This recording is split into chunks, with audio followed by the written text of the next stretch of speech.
विवेकानंदांनी शिकवलेला जो समाज दरिद्री नारायण म्हणजे ईश्वर आहे त्या रूपात, पण अथवा हरिपाद सेवनम तू, दोनच व्यसन. रामजी सुभेदारांनी काळजी घेतली की आपल्या मुलांना ही व्यसनं लागावी. साताऱ्याला आले, शिक्षण चालू होतं.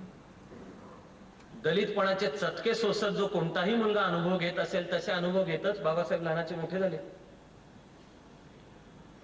पाणी प्यायचं होतं, वरकरणी दिसायला गोरे गोमटे होते, त्यामुळे विहिरीवरचं पाणी घेतलं तर 4-5-50 लोक पाहत होती, तिथपर्यंत ठीक होतं. कोणाला तरी अचानक कळलं की अरे हे मानाचं पोर.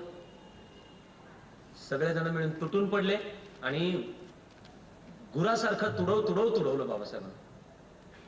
इथल्या जाती व्यवस्थेशी झालेला पहिला परिचय. मग एका मित्राच्या लग्नात होते, त्या लग्नामधलं सुद्धा तू काय, हे जे वाक्य आपण तेव्हापासून आजपर्यंत अनेकदा कोणाच्या तरी कातडी खाली का विना पण असतं, मारा फार माजली, ते ऐकावं लागलं. लग्नातून परत यावं लागलं. साताऱ्याला होते, वडिलांना भेटण्याकरता म्हणून त्यांना जायचं होतं. आधी रेल्वे, पण खूप लांबचा प्रवास आधी चालत केला, मसूर पाडळी पासून मसूर पर्यंत. मग जायचं होतं बैलगाडीतून साताऱ्यापर्यंत. त्या बैलगाडीमध्ये महाराजच्या पोराला कोण घेणार, तर फसगत व्हायची वरकरणी रूप पाहून, म्हणून बैलगाडीत बसले. पण बैलगाडी जशी पुढे निघाली, थोडं अंतर गेल्यानंतर तो गाडीवान होता, त्याला लक्षात आलं की हे जे पोरग बसले हे महाराजचं पोर. त्यांनी त्याला उकललं, गाडीतून फेकून दिलं भावासहित. त्यानंतर तो रस्त्याने जाणाऱ्या येणाऱ्या वाहनांना, लोकांना, कोणाला हात करतोय, कोणी गाडीत घ्यायला तयार नाही. मोठे झाल्यानंतर सुद्धा कार्यकर्त्यांच्या बरोबर किंवा चार चौघात सार्वजनिक वावरताना सुद्धा हा प्रसंग सांगताना बाबासाहेबांचा गळा दाटून यायचा की आम्ही अक्षरशः रात्रभर चालून अर्धमेल्या स्थितीत दुसऱ्या दिवशी कसे बसे साताऱ्याला आम्ही पोहोचलो. हे आणि इथपासून पुढे जे अनुभव मी सगळे तुम्हाला सांगेन, असे ज्याला घेईल तो कधीही म्हणेल खड्ड्यात गेला तुमचा देश, खड्ड्यात गेला तुमचा समाज. काळाच्या दृष्टीने थोडासा पुढे जातो. हे चटके सोसणं कधी संपलं नाही. शिकले, उच्च विद्या विभूषित. आधी सयाजी महाराजांची स्कॉलरशिप, परत आले, मग शाहू महाराजांशी परिचय, माणगाव परिषद, पुन्हा शिकायला गेले, London school of economics, MSc केलं, PhD केलं, डॉक्टर ऑफ सायन्स ही पदवी मिळवली. अमेरिका आणि ब्रिटन मधल्या सुद्धा त्यांच्या गुरूंनी त्यांना सलाम केला की माझा विद्यार्थी माझ्यापेक्षा ग्रेट आहे. पण भारतात परत आले, सुखाने नोकरी मिळेना.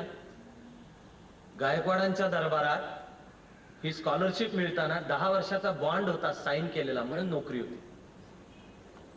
सयाजी महाराजांच्या सारखा शेतकऱ्याच्या घरातच लहानाचा मोठा झालेला, म्हणून शेतकऱ्याच्या, जनसामान्याच्या दुःखाची जाणीव असलेला माणूस राजा होता. त्यांनी बाबासाहेबांना आपण सुचवलं होतं की गायकवाड दरबारची स्कॉलरशिप 4च जणांना असते, तू अर्ज कर, स्कॉलरशिप मिळण्याची व्यवस्था मी करतो. ती मिळाली. 10 वर्षाचा बॉन्ड होता की जे ज्ञान घेऊन परत येशील त्या ज्ञानाचा उपयोग गायकवाड दरबारला झाला पाहिजे. मिलिटरी असिस्टंट या पदावर कामाला सुरुवात झाली. ही गायकवाडांच्या दरबारातली वर्ग 1 ची पद होतं. इतर अनेकांच्या मनात जळजळ.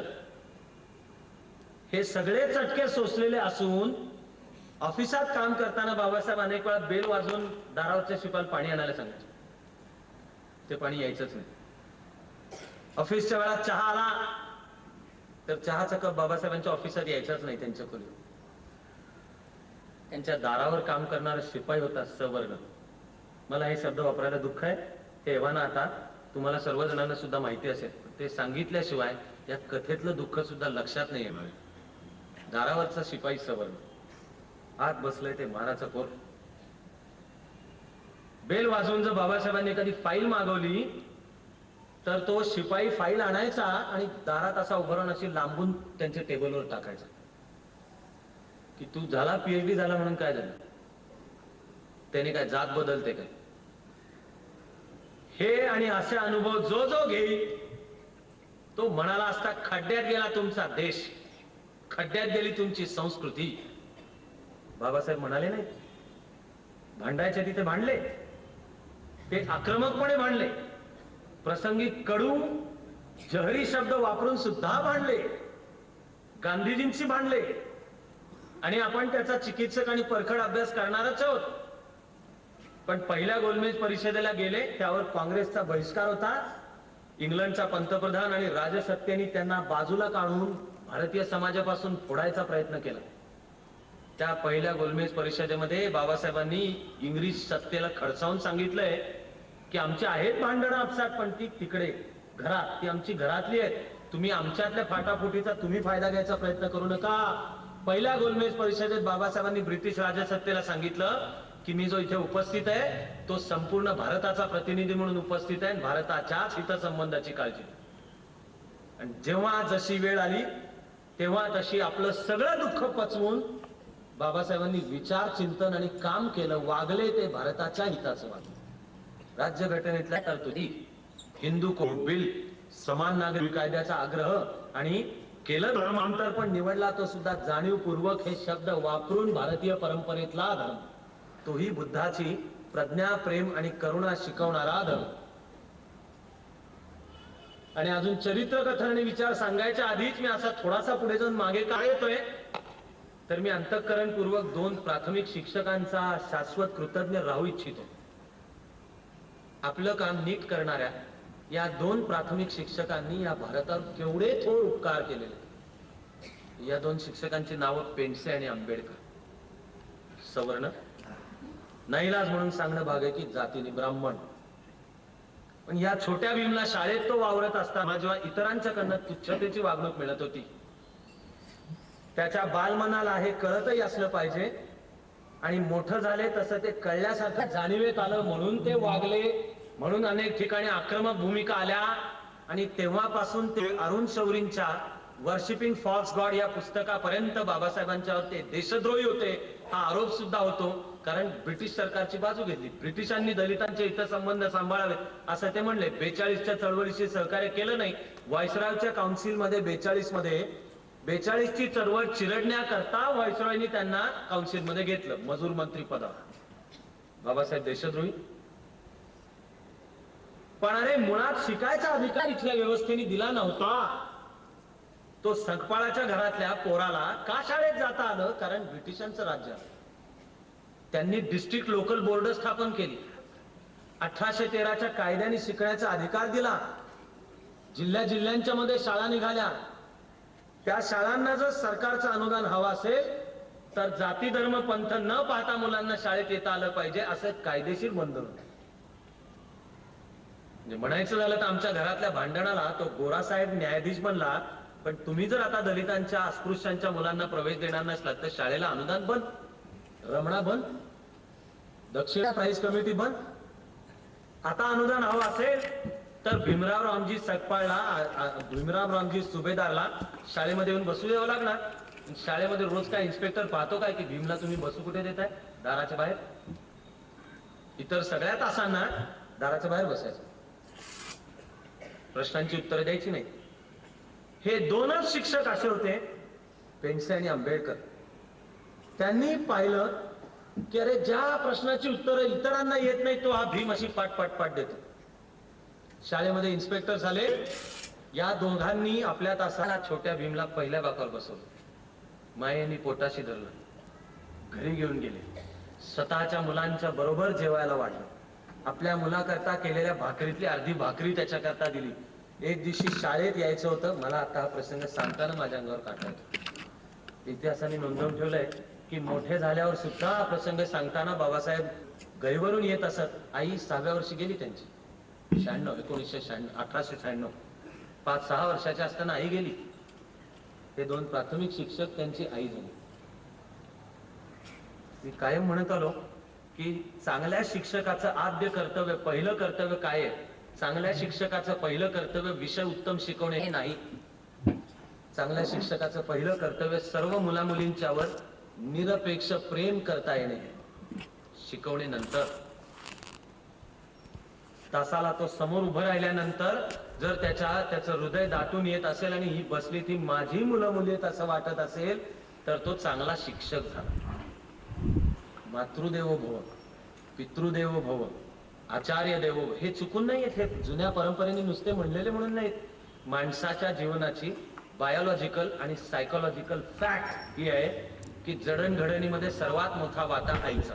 इच्छा असो अगर नसो, आईची इच्छा असो अगर नसो, आई चांगली असो अगर नसो सुद्धा भारतीय परंपरेने तर सांगितलं, कुपुत्रो जायते क्वचिदपि कुमाता न भवेत. म्हणजे वाईट मुलगा जन्माला येऊ शकतो, आई वाईट नाही असू शकत. आईच्या पाठोपाठ वडील नाही, आईच्या पाठोपाठ खरं म्हणजे शिक्षक. आणि ज्या शिक्षकाला मुला मुलींची आई होता येतं, तो तर माऊली आईहून मोठा शिक्षक म्हणला पाहिजे. बाप थोडाफार शहाणा असला तर काही प्रमाणात तो मुला कदाचित आईची थोडीशी जागा घेऊ शकतो, तरी तो father is a poor substitute आई करता. पण चांगला शिक्षक हे दोघं, एक पेंडसे आणि आंबेडकर. मित्राशी पैज लागली बाबासाहेबांची, म्हणजे छोट्या भीमची. मुसळधार पाऊस चालू होता की तू आता शाळेत जाऊ शकतो का नाही. तो म्हणला जाऊन दाखवतो, चल.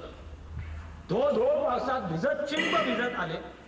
तास चालू होता पेंडसे गुरुजींचा. त्यांनी पाहिलं की हा छोटा भीम चिंब भिजत आलेला. त्यांनी त्याला आत बाहेर काय होता म्हणून त्याला जवळ घेतलं. आपल्या मुलाला त्याच्याबरोबर देऊन स्वतःच्या घरी पाठवलं. कपडे बदलून म्हणजे गरम उबदार कपडे ते घरातले. त्या दिवशी भाकर तुकडा पेंडशाच्या पोराबरोबर बसून छोट्या भीमनी खाल्ला. ही आठवण सांगताना मुंबईला सुद्धा बाबासाहेब गहीवरून येत असत. मोठे झाल्यावर सुद्धा गहीवरून येत असत. आम्ही जर शहाणे असलो तर माणसा माणसातली खरी समता, खरं बंधुत्व कशाने निर्माण होईल? ते कायद्याने नाही निर्माण होणार, ते लादल्याने नाही निर्माण होणार, ते जाळपोळ लुटालूट मुर्दाबाद यांनी नाही निर्माण होणार, ते आम्ही आणि ते यांनी नाही निर्माण होणार आहे. प्रेम याला सबस्टिट्यूट नाही. आणि बालवयामध्ये आई नसताना हा एक लहानपणी मिळालेला अनुभव तो बाबासाहेबांनी उराशी जपून ठेवला. आंबेडकर नावाचे शिक्षक हे येत असत. पुढे बाबासाहेब उत्तुंग कर्तृत्ववान झाले, गोलमेज परिषदेला निघाले. त्याच्या आधी या आता वृद्ध झालेल्या आंबेडकर शिक्षकांनी बाबासाहेबांना एक पत्र लिहिलं.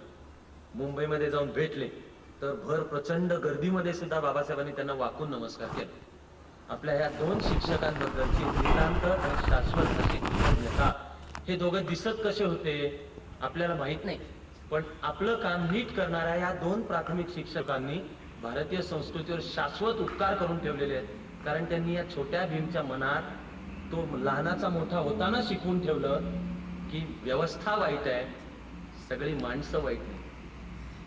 चातुर्वर्ण त्यातली अस्पृश्यता वाईट, पण म्हणून सगळे सवर्ण आणि त्यातही सगळे ब्राह्मण वाईट नाही.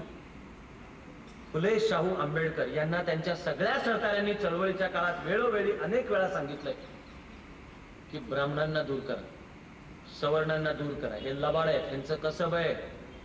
या तिघांनी आणि अशा सर्व शहाण्या नेत्यांनी असं सांगणाऱ्या कार्यकर्त्यांना दूर केले. हा संस्कार